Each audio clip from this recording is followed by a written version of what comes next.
안녕하세요. 수기서점 팔방미인 영숙씨입니다. 최근 대한민국에서 가장 많이 회자되는 단어는 가상세계를 뜻하는 메타버스와 대체 불가능한 토큰을 이르는 NFT입니다.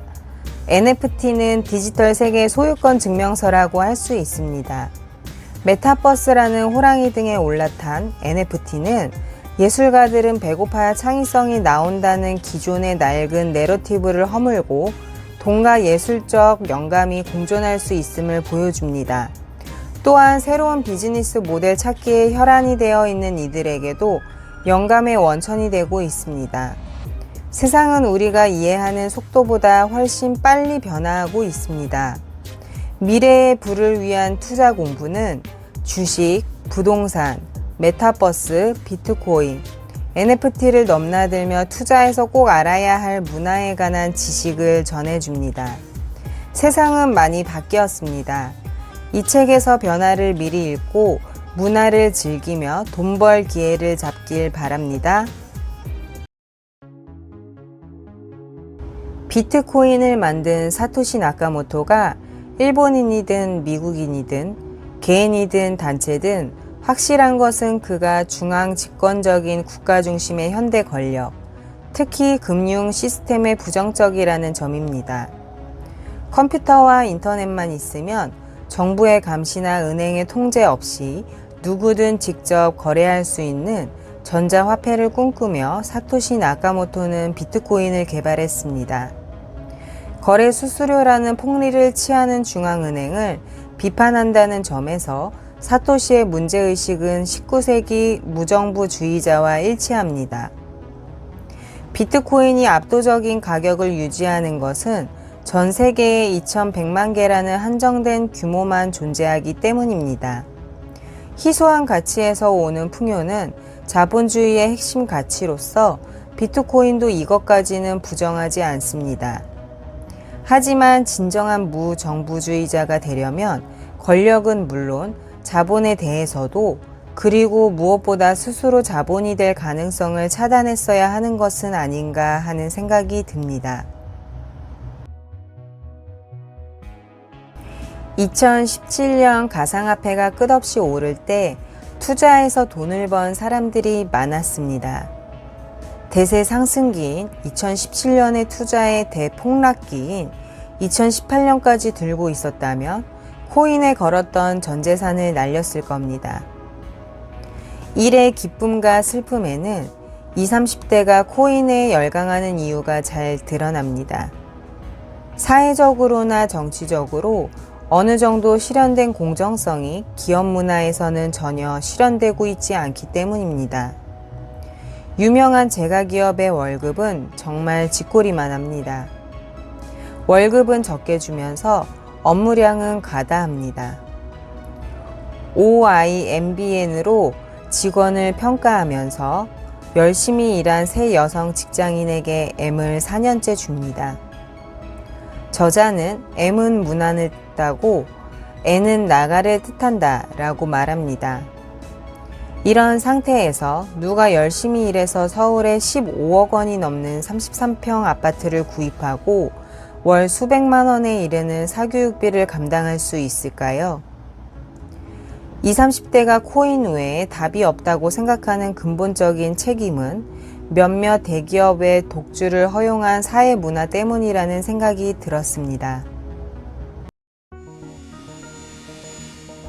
가공, 추상을 의미하는 메타와 현실 세계를 의미하는 유니버스의 합성어인 메타버스에서 유통되는 가치의 단위는 기존의 화폐가 아니라 NFT가 될 수밖에 없습니다.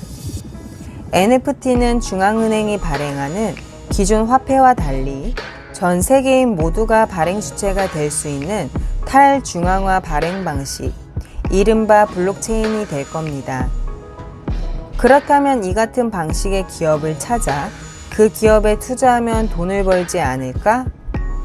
과연 그런 기업이 있을까 싶지만 있습니다.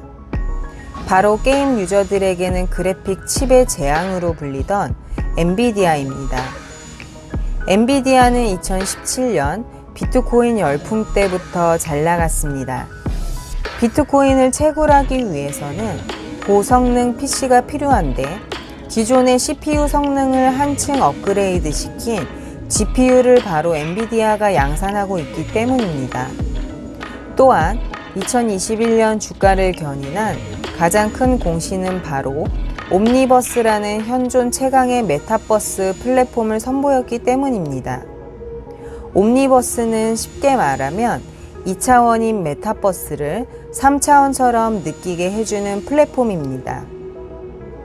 인공지능과 사람의 상상력이 완벽하게 공존하는 옴니버스는 사용자가 파도 앞에 선 남자를 그려달라고 말하면 사용자를 멋진 아바타로 바꿔 실제 파도와 거의 완벽하게 비슷한 모습으로 움직이는 바다를 창조해냅니다. 애플이 스마트폰 때문에 지금의 애플이 되었다면 엔비디아는 메타버스와 NFT 때문에 미래의 애플이 될 수 있습니다.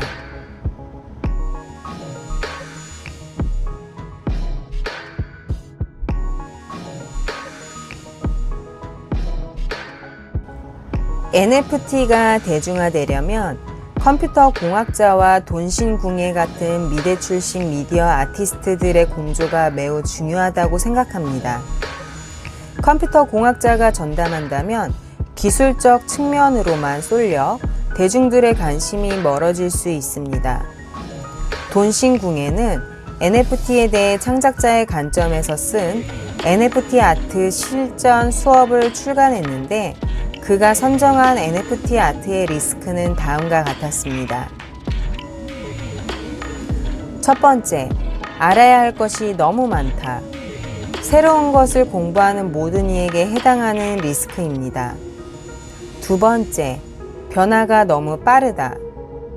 공부한 것들이 1년도 아닌 몇 개월 만에 죽은 지식이 되는 경우가 허다합니다. 세 번째, 홍보가 어렵다.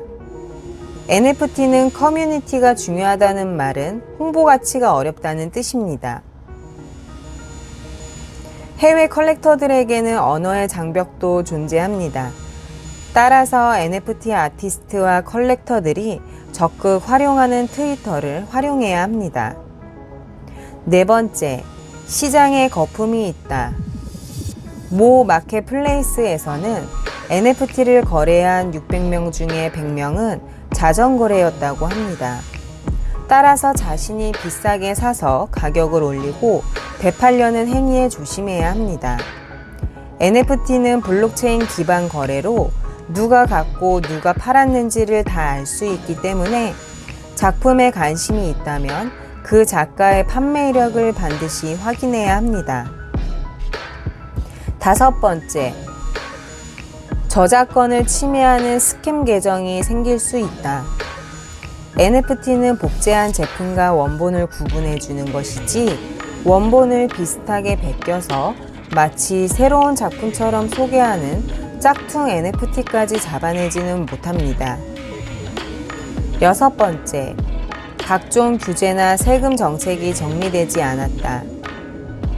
앞으로 정책도 생기고 규제도 생기겠지만 국가마다 다른 규제와 세금 정책 때문에 발전이 더뎌질 수 있습니다. 결국 신미함과 희소성의 원리를 이해해야 NFT로 돈을 벌 수 있습니다.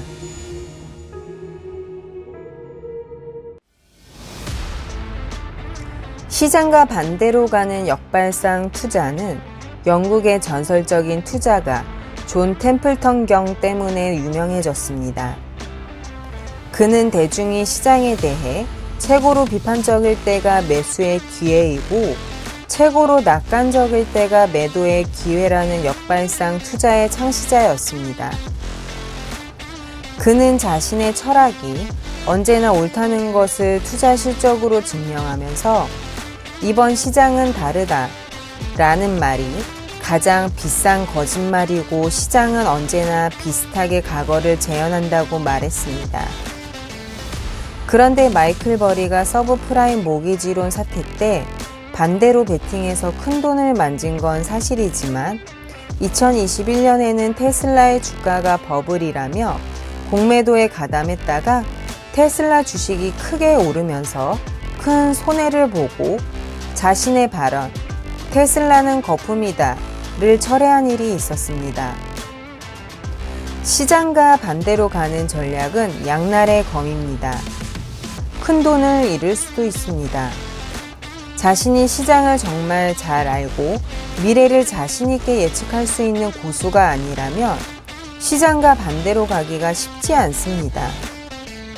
고수가 아닌 평범한 개미들은 시장의 변화에 빠르게 대응력을 키우는 것이 필요하다는 사실을 마이클 버리를 통해 깨달을 수 있습니다. 미래의 부를 위한 투자 공부를 본다면 메타버스와 NFT, 그리고 암호화폐가 우리의 미래 먹거리 산업이 될 수 있다는 것을 의심하거나 정치적인 리스크를 걱정하지는 않을 겁니다. 기술은 너무 빠른 속도로 변화해 계속해서 신조어가 나오고 있고 이에 따라 세상이 바뀌고 있습니다. 메타버스와 NFT 등 문화도 급격한 변화를 겪는 중입니다. 모든 것이 변하고 있음은 불편한 진실입니다. 세상이 변하면 투자자들도 변해야 합니다.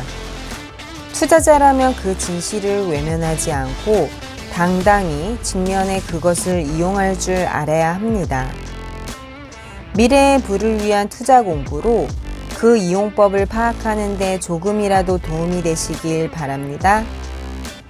여기까지 수기서점 팔방미인 영숙씨였습니다. 구독, 좋아요, 알림 설정 바랍니다. 또 만나요. 안녕.